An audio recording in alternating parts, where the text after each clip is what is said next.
mangutana kung unsay buot ipasabot sa Colossus 3:16. I don't know kung 3:16 bang imong buot pasabot o 2:16 kay kanang 3:16 wa mo koy nakita diha nga gitawag natong controversial nga issue. Pero baden akong basahon ng 3:16 ug ako na lang ibalik sa 2:16 kay basig nasayop lang kasi mo pagsabot.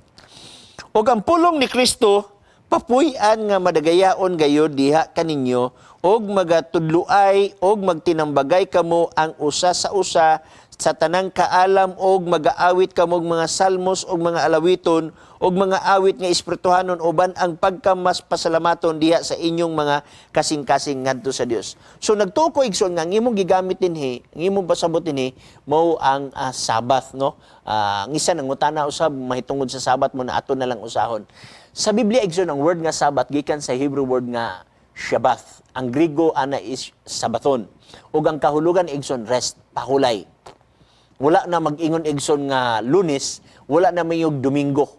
Pero nasabtan nato sa balang kasulatan o gidawat sa tanan nga mga bugat nga theologian, mga dagko nga mga simbahan, mismo ba ang Catholic, Protestant, suguban pa, nga ang Sabat sa Biblia igsoon mao ang ikapitong adlaw sa semana. Okay? Pero aduna say mga Sabat igsoon nga gisgutan diri nga wala mag-refer sa ikapito nga semana. Kay ang word nga Sabat pahulay man. O kini mga Sabat igsoon, kung ato kamo nalay babasa kay malangan man ta, sa Leviticus Kapitulo 23, na ay mga fiesta diha igsoon.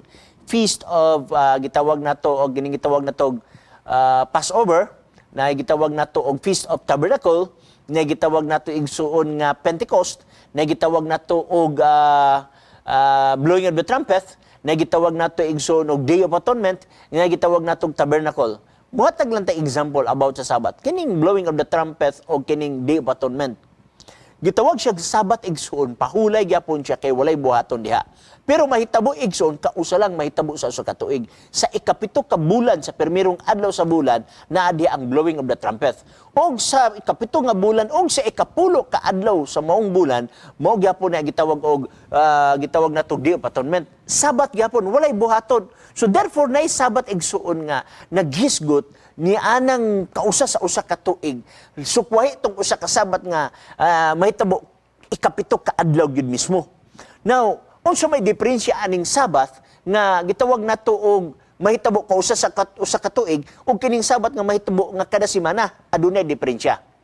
Kay kining sinimana nga Sabat igsoon, gihatag ni wa pa mahulog ang tawo sa sala. Genesis 2:1 ngadto sa 3. Nahuman sa Dios ang mga langit ug yuta og mipahulay, nagbalaan o gipanalangin na niya ang adlong igpapahulay. So kana nga Sabat wa pa mahulog ang tawo sa sala. Ang uban igsuon nga mga Sabat nga hatag after nahulog ang tawo sa sala. So sa ato pa na ay plano sa kaluwasan, na ay gitawag gilandungan niya na. So kanang gilandungan igsoon mao kana ang gisgutan sa Colossus 2:16 nga nag-ingon diri akong basahon ang mao nga statement. Busa ayo tuguti nga adunay magahukom kaninyo bahin sa kanunon, ilimnon, mahitungod sa pangilin, bulan, bagong subang o adlong igpapahulay. Kining word nga adlong igpapahulay igsoon, this is a wrong translation. Kay ang word diri igsoon walay adlaw diri sa original nga Greek. Kay ang Greek word ani igsoon although it is a Sabathon pero plural gihapon ang pagkasulat sa maong Sabathon. O mao nang gisulti ni First Baker sa lexicon nga ligon nga dili na sa Seventh-day Adventist igsoon. So imo makita naghisgot siya og Sabbats. So sa translation sa gitawag og Tyndale Bible, Sabbats ang nakabutang. So pa yung Sabbats meaning mga igpapahulay. Dili ta mingon nga mga adlong igpapahulay, mga igpapahulay. Now imo makita nga gikutlo nako daan ang Leviticus 23 nga adunay mga igpapahulay diya. Example, blowing of the trumpet. Example, Day of Atonement. So mauni ang landong sa kamatayon ni Kristo kay naani siya gitawag type and antitype nga mga pamaagi. So imo makita, for example, karnero gipatay. Kinsa may katapos ng karnero? Si Jesus Christ. So sa blowing of the trumpet, may kalabutan ka na sa ceremonial Sabbath. Day of Atonement, may kalabutan ka na sa ceremonial Sabbath. Kaya ang tanan mga ceremonial igsoon gihatag after the fall of man. Pero ang anay pagpahula igsoon gihatag before the fall of man, meaning to say wala maapil sa Colossus 2:16. Ang question mo ni giun sa pagasiguro sa Seventh-day Adventist wala maapil ang ikapitong adlaw sa semana dinhi. Tungod kay sa dihang namatay si Kristo, sa dihang si Kristo ni adto naglangit, atong nakaplagan dinhi nga ang mga apostoles, si labi na ni Pablo nagbatasan gyapon siya. Pagsulod dito sa sinaguga, matag adlaw nga igpapahulay. Kung imong tan-awon igsoon dinhi sa Buhat 18, versikulo 4, akong basahon mauni ang mabasa. Ingon sa dinhi. Og sa tanang adlaw nga igpapahulay, kanang word nga tanang adlaw igpapahulay. Kaysa ra ba na nahitabo? Kaduha ra ba na nahitabo? Katulo ra man na nito tanang adlong igpapahulay. Nagingon ni siya nakiglantugi didto sa sinaguga. Kining word nakiglantugi igsuon. Kung imong tan-awon sa majority nga mga translation, reason out na nga tarungan si Pablo. Kinsa siya iyang giatubang mga Hudyo, kay dili man mo to o mga Hudyo, nga si Kristo mao ang Mesiya. So imo nakita igsuon, kung nawala na sa panahon sa kamatayon ni Kristo, nganon man si Apostol Pablo, nagbatasan man gihapon nini, tanang adlaw ipagpahulay igsuon. Now, napay daghang bersikulo da, Buhat Kapitulo 13, versikulo 14, Buhat 13, 42 ngantos 44, gamit gyapon sila during Sabbath. Og labaw sa tanan, bismo pas bag-ong langit o bag-ong yuta, naagi hapon ang Sabbath. Isaiah 66, versikulo 23, akong basahon igsoon. Okay, hopefully nga naay pangutana sa tawag usab sa ato nga telepon karon.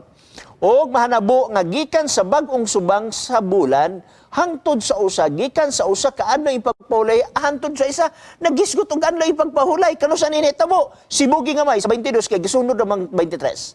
22 na yun, kay ingon nga ang bag-ong mga langit o bag-ong yuta nga akong pagabuhaton, nagisgot og bag-ong langit o bag-ong yuta. Question, naa na ba ang bag-ong langit o bag-ong yuta? Wala pa. So therefore, this is future.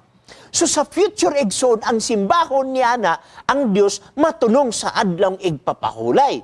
Now, karon, nga ano man, nga Domingo, ga-practice mag-Domingo mga tao karon, dili haom. Mabitaw nga, mabasa ba nimo nga sa bagong langit o bagong yuta, Domingo ang bantayan? Kalain ba yung ka nag-practice tag Domingo din niya sa langit, Sabado di ang bantayan? Mamangani nga balik tas Biblia, dili ta mutanaw og tradisyon, dili ta mutanaw anang dugay na nga pagtulon relihiyon nga nagpractice og Domingo nga wala gi practice ni Jesus Christ, wala gi practice sa mga apostoles. So mao na nga balik tas Biblia mga pinangga nga mga kaigsunan, kay ang argumento about sa Sabat dili maluad, dili mataparan og maayo nga argumento. Kay lisod nimo bungkagon ang Sabat. Imong itapad ang Domingo, nga ang Domingo wa kay nabasa nga gisugo ni Kristo aron tumanon. Asa man din ako atong ibalik nako ang challenge sa uban nga mga pastor. Ako nang ibalik usab nga challenge sa ako personal karon. Kung makabasa mo nga ang adlong Domingo gisugo sa Ginoo aron bantayan, ingon nga adlaw ipagpahulay, ingon nga balaan nga adlaw, ingon nga adlaw nga pahulayan. Now, musurrender ko. Wa kay mabasa nga gisugo ang adlong Domingo nga adlong igsisimba, wala gyud na siya. Mandagan ta og referensya, uban nga mga referensya nga gihimo usab sa mga theologian nga mga syndicators, lisod. Kinira ang referensya nga dili masayop. Kini nga referensya ang dili mausab. Ang history tanawag nga history karon unsay nahitabo sa mga gipampatay nga Christian kaniadto, makita pa ba na nimo si history karon gipang-editan na, no? Imo makita nga ingana kay ang mga punto, mga pinangga. Bueno, kung namoy pangutan na tawag mo, no?